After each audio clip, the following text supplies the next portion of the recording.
Nintawa yankhani mwatsatanetsatane ndipo muli ndine yankho seunda koma payamba na imitu yake. Dziko la Malawi likhuza maliro a wachiwiri kwa mtsogoleri wakale wa dziko lino Saulos Chilima ndi anthu ena 8 komasiku 21. Ogwira ntchito za umoyo adzudzula boma kamba kuthamangira kutenga chiletso choyimitsa sitalaka yawo. Munkhanizi ena ameke yadandaula ndi kuchepa kwa achinyamata amene akutenga nawo mbali ngati radindo pa ndale. Tili ndizi komanso nkhanizi na zambiri tikhale limodzi.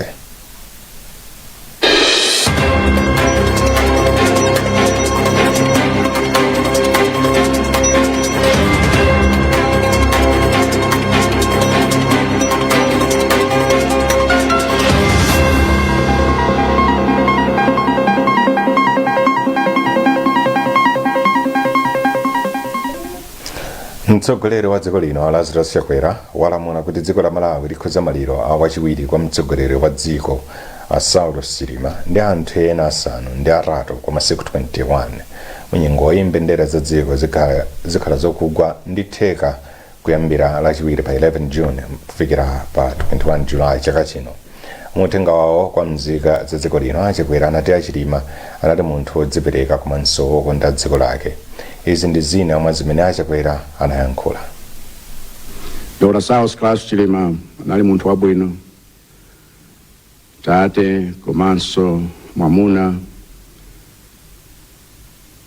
wa mkazi wa Mary.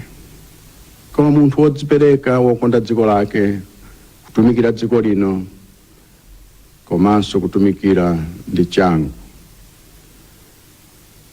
Vice President amene anali wolimba mtima. Ndichiyesa chinthu cha mtengo wapatali mmoyo wanga kuti ndakhala naye ngati wachiwiri wanga komanso ngati mlangizi wanga zaka 4 zapitazi. Ndipo imfa yawo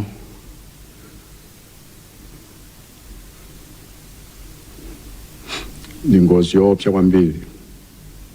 Tatayika, kupasuka, Mai Mary wapasuka, banja lawo lapasuka, abwezi wake apasuka. Wonse amene timagwirana ntchito amagwirana ntchito mkabineti wapasuka. Tonse ngati dziko la Malawi tapasuka. Matupi a Chilima ndi anthu ena 5 apezeka patatha pafupifupi tsiku limodzi chigwere ndegeyi kamba ka chifunga. Mtolankhani wathu Feston Malekezo anati ku nkhalango ya boma ya Thungwa kumene matupiwa apezeka kutsatira ntchito yofufuza imene asilikali ya MDF komanso polisi amagwira mderali. Sinangoyamba ngati nkhamba kamwa chabe kuti ndege imene inanyamula wachiwiri kwa mtsogoleri wa dziko lino Saulos Chilima yagwa nkhalango ya Vipsha. Apatu nthawi kuti ili chama 12 kapena 1 o'clock masana wa Lolemba. Kenaka ngumamva ano tsopano kuti kukhale kafukufuku ngoyambika koma tsiku linatha ndi anthu osadziwa bwinobwino kuti kodi ndege imeneyi ili pati. Kucha kwa lachiwiri kafukufuku anapitirira ndipo uyu anali kafukufuku osiyana nako ndi mmene anachitikira Lolemba. Popeza kuti panabwera anthu osiyanasiyana, magulu osiyanasiyana, asilikali a Malawi Defense Force, apolisi, komanso magulu ena amene amathandizirapo pa nkhani za kafukufuku makamaka amene amagwiritsa ntchito makina a technology.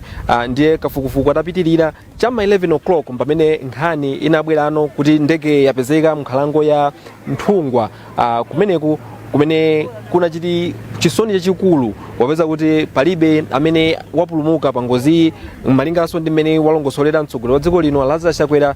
Nkhani imene yabwera ku mtundu wa Malawi chama 12 o'clock masana lachiwiri. Kuchoka uko matupi a anthu amene anali mu ndege imeneyi anabweresedwa pa bwalo la ndege ya Reply kumene anyamulidwa kupita ku Lilongwe. Koma mukuyankhula kwawo mmodzi wa akuluakulu ku sinodi ya Livingstone ya mpingo wa CCAP amenewa ndi Isaiah Muhone anati ino ndi nthawi yoti Amalawi agwirane ndi kulirira limodzi popeza kuti iyi ndi ngozi imene yakhuza dziko lonse. Kuti Amalawi ambiri achinyamata amamuona Dr. Saulos Klaus Chilima monga mtsogoleri wa masomphenya, mtsogoleri amene anali tsogolo la achinyamata amapereka chitsanzo chilimbikitso ku dziko la Malawi. Tero kuchoka poka iwo mwa imfa nzokhumudwitsa kwambiri, nzodandaulitsa kwambiri. ndiye tipemphe mtundu wa Malawi pozindikira kuti imfa inde imatipeza ife tonse, komabe tipemphe kuti tentilire zikakhala zinazo tizaziona mnthawi yoyikika, koma pa nthawi ino tentilire maliro ambale wathu ndi anzathu amene onse atisiya pa ngozi imeneyi. Wachiwiri kwa mtsogoleri wa dziko linoyu kuphatikizirapo anthu ena asanu ndi anayi amene anali limodzi mu ndegeyi anali pa ulendo opita ku maliro ku nkhatape amene anali oyimirira anthu pa milandu Raf Kasambara. Ndipo mtolankhani wathu Azitsogoleri wayankhula ndi anthu osiyanasiyana mu mzinda wa Blantyre pa za imfa ya Chilima ndi anthu ena asanu ndi atatu pa ngozi. Izi ndi zina zimene Amalawi ayankhulapo pa imfayi. Zatikhuza ngati dziko la Malawi chifukwa Chilima anali mnyamata kuti anali ndi masomphenya ku dziko la Malawi, koma palibe choti tingapange blame chifukwa nchoti ngozi yagwa mwadzizizi monga mene ingathere kugwera kwa wina aliyense. Pa icho ifeyo Amalawi ndife okhuzidwa ndi imfa ya Chilima. Tizamsowa pa ntchito zimene amagwira zolimbikitsa achinyamata kuti azakhale atsogoleri amawa. Imfa imene yandikhuza kwambiri because ngati wachinyamata sinakilandire bwino because amatilimbikitsa munthu uja, so tilokhumudwa kwambiri kuti watisiya motero. Tizamsowa kwambiri ndipo ndizovuta kuti tizamuyiwale. Kulengeranso ndi chinthu choyamba kuchitika m'Malawi like ngozi ya ndege, so nzokhudza kwambiri, nzovuta kuti tizayiwale ndithu. Wasiya gawo yayikulu koza achinyamata nayi ndi chiyembekezeronso chambiri kuchokera kwa munthu ameneyoyo, so wasiya gawo yokuti povuta kuti zalumikizidwe patenga nthawi ndithu. Imfa imeneyi yatikhudza kwambiri makamaka ngati Malawi ineyo, komanso ndi mmene a vice president athu amachitira ntchito zawo kutukula dziko lathu la Malawi. Ine ndokhudzidwa kwambiri pa imfa imeneyi. Ndidzakumbukira kwambiri chifukwa amatiuza kunena kuti ngati dziko lathu lino la Malawi kuti titukuke tikuyenera kukhala anthu olimbikira kugwira ntchito, komanso akhala akukambapo za ma reforms kuti tisinthe kaganizidwe komanso magwiridwe a ntchito m'malo osiyanasiyana kuti dziko lathu lipite patsogolo. Mmodzi mwa madrive amene ndimayenda highway kuno ku Blantyre okondedwa ndilokhunzidwa kwambiri moti akadakhala kuti galimoto ndi yanga ndinayenera kuweruka ukapanga paki kuti ndikhale nawo mukulira kumene kuko, koma chifukwa chakuti galimoto ndi ya ntchito ndalola kumalizabe siku, koma mawa sindingapezeke ndili pa nsewu chifukwa ndinokhuzika kwambiri, sinayembekezere kuti zingakhale motero. Pakadali pano anthu mabungwe komanso mayiko akupereka uthenga wachipepeso ku dziko la Malawi kamba ka imfazi. Muchikalata chimene latulutsa bungwe lomenyera ufulu wa anthu la Human Rights Defenders Coalition HRDC lati Chilima anali munthu wodzipereka pogwira ntchito. Mkulu wa bungweli a Gift Rapens watinso kudzera mu ntchito zawo Chilima ankafunitsitsa kuti mzika za dziko lino zikhale ndi moyo wosinthika. Ndipo mtsogoleri wakale wa dziko lino Bakili Muluzi wati anali ndi chikhulupiriro kuti anthu onse amene anali mu ndegeyi kuphatikizapo mayi wa fuko wakale wa dziko lino Shaniyo Muluzi apezeka ali ndi moyo. Amuluzi ati ali ndi chisoni kwambiri kutsatira imfazi. Mese Matonga akufotokoza. Atangolengeza za imfa ya Chilima komanso anthu ena, mabungwe, anthu okhudzidwa ndi zipani anayamba kupereka mauthenga awo okusonyeza kukhumudwa ndi imfayi. Poyankhula ndi Times, mtsogoleri wakale wa dziko lino Dr. Bakili Muluzi anati iye anali ndi chiyembekezo kuti ndegeyi yomwe inanyamulanso mayi akale akunyumba kwawo Ashaniru Dzimbiri ipezeka, ndipo onse amene anali mmenemo apezeka ali bwinobwino. Ndipo muchikalata chomwe yatulutsa chipani cha Democratic Progressive DPP chati mtsogoleri wakale wa dziko lino Arthur Peter Muthalika komanso mayi akunyumba kwawo ndi okhudzidwa kwambiri ndi imfa ya Chilima komanso anthu ena. Ndipo muchikalata china chomwe yatulutsa ndi ofesi ya ukazembe ya dziko la America kuno ku Malawi yapereka uthenga opepesa kwa mtsogoleri wa dziko lino komanso Amalawi onse kamba ka imfayi. Bungwe la European Union, Media Institute for Southern Africa MISA Malawi, Human Defenders Coalition HRDC komanso Media Council of Malawi aperekanso mauthenga awo achisoni pa za imfayi. Tipitiriza pasirani nkhanizi mukatha kuonereza.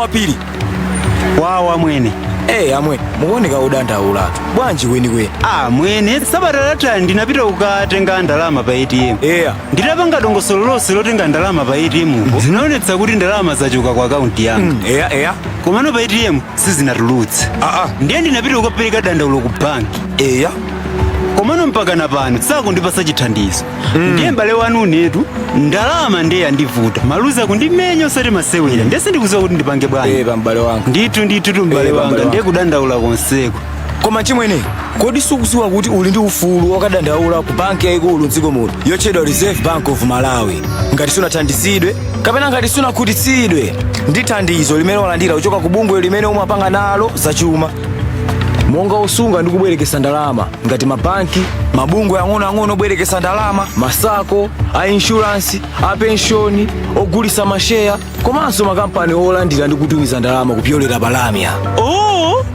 ndiye tandifotokozereni kuti zimakhala bwanji dongosolo lake chimene ndikuwuzeni choyambirira umayenera ukapereke dandaulo lako ku bungwe limene umagwira nalo ntchito la za ndalamalo ngati iwe sukuti lako linachitika ku banki ndikuti dandaulo lako lipita ku nthambi imene imaona za anthu odandaula ku bankiko apo ayi mutha kuwayimbira foni ndipo akuthandizani ngati simunakhutitsidwebe ndi thandizo lomwe mwalandira ku bungwelo kadandauleni ku banki yayikulu mdziko muno Reserve Bank poyimba foni mwaulere pa nambala ya TNM komanso Airtel ku 459 kapena kutumiza uthenga ku complaints-handling@rbm.mw dziwani kuti ndi ufulu wanu kudandaula.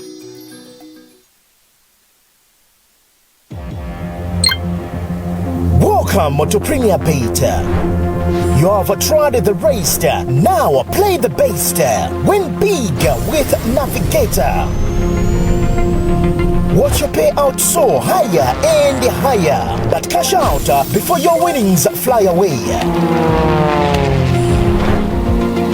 Join the fun now at Premier Beta. Beta with the best.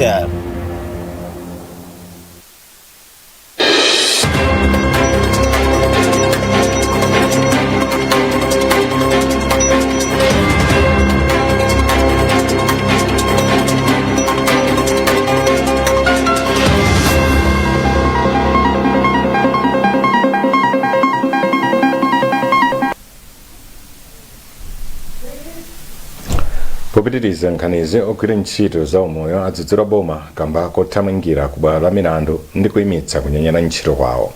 Mkulu wa bungwe la Physicians Assistance Union of Malawi a Solomon Chumba wati boma limayenera kuchitapo kanthu pa madandaulo awo m'malo mopita ku bwalo la milandu. Chilima afotokoza. Lolemba amene amalangiza boma pa nkhani za malamulo athabwe chakakanyirenda adakatenga chireso kulesa kuti kunyanyala ntchito kumene kugwira ntchito za umoyo wamachita ayambe ayimakaye. Izi zidachititsa kuti amene amayimirira mabungwewa alembe kalata yoyimisa kunyanyala ntchitoku ndipo adalangiza amene amagwira ntchito za umoyo mdziko muno kuti abwererenso ku ntchito lachiwiri.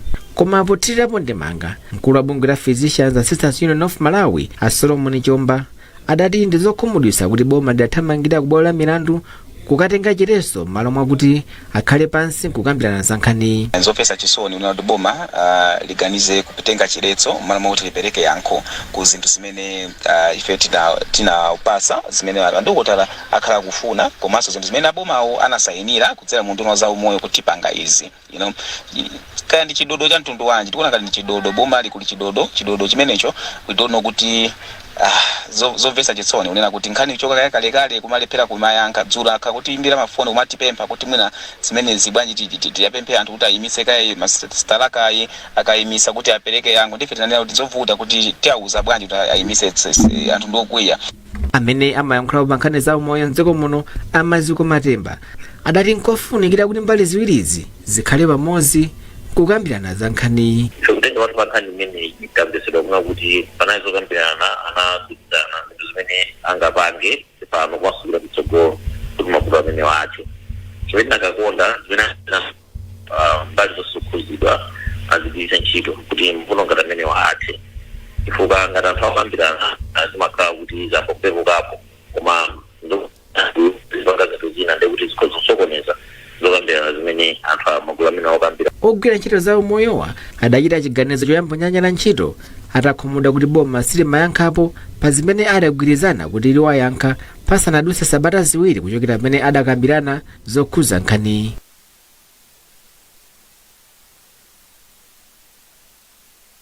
Malawi Electoral Commission yadandaula ndi kuchepa kwa chiwerengero cha achinyamata amene akumapikisana nawo pa chisankho. Wachiwiri kwa mkulu woyendetsa chisankho mdziko muno a Harris Potani wadana izi mu mzinda wa Blantyre pa zokambirana zokhuza udindo wa achinyamata pa chisankho. Izi ndi zina zimene Potani awazatola nkhani. Tinafuna tigawane nawo ndondomeko ya zimene takhazikitsa monga nanena kuti mbuyomu tikuonetsa kuti malipiro amene amapereka munthu akafuna kupanga chisankho tichepesepo tikachepesa paja kwa iwowo timaona ngati kuti popeza palibe njira yopezera ndalama zokwanira kuti akwanise kupanga nawo chisankho chimenechi. Bungwe la National Youth Council of Malawi ndilo linakonza zokambiranazi pofuna ulimbikitsa achinyamata kuti azitenga nawo mbali pandale. Alex Chapota ni mkulu wa bungweli ndipo wafotokoza. Zokumana zathu za lero zikutipatsa mphamvu komanso ngolomera ngati a Youth Council kuti achinyamata ali okonzeka kutekapo mbali pa nkhani za chisankho. Osati kuti akangovota chabe koma kuti nawonso akhale maudindo osiyanasiyana chifukwa chimenechi ndi chimene achinyamata akufuna mdziko lino. Pakadali pano mmodzi wa achinyamata amene anatenga nawo mbali pa zokambiranazi Chris Banda wati dziko la Malawi silikupereka mwayi wokwanira kwa achinyamata pandale. Achinyamata ndofunika kuti azitenga nawo nkhani za ndale chifukwa chokuti achinyamata ku Malawi kuno timapanga percentage yayikulu ya population yathu zimene zikusonyeza kuti achinyamata tikupatokha tikhoza kupanga influence political decisions ku Malawi kunoko. Ndetu kunena kuti komano kuti achinyamatawo atengedwa mbali pali zophinja zambiri zimene ziliko tikukamba za cost kuti kuyimira nawo pa kaya ukhansala kaya pa MP ndizodula kwambiri zimene achinyamata ambiri sitingakwanise. Kulibeko enabling environment kuti achinyamata titenge nawo mbali pali zovuta zambiri zimene takamba lero komanso tipitira kukamba masiku akupitawo. Nkhani zathu ndi zomwezi koma tisanasiyane na insometo yake. Dziko la Malawi likhoza maliro a wachiwiri kwa mtsogoleri wake a Saulos Chilima ndi anthu ena 8 kwa masiku 21. Ogwira ntchito za umoyo adzudzula boma akamba kuthamangira kutenga chiletso choyimitsa sitalaka yawo. Munkhani zina Mike yadandaula ndi kuchepa kwa achinyamata amene akutenga nawo mbali ngati adindo pandale. Munali ndine Yankho Seunda.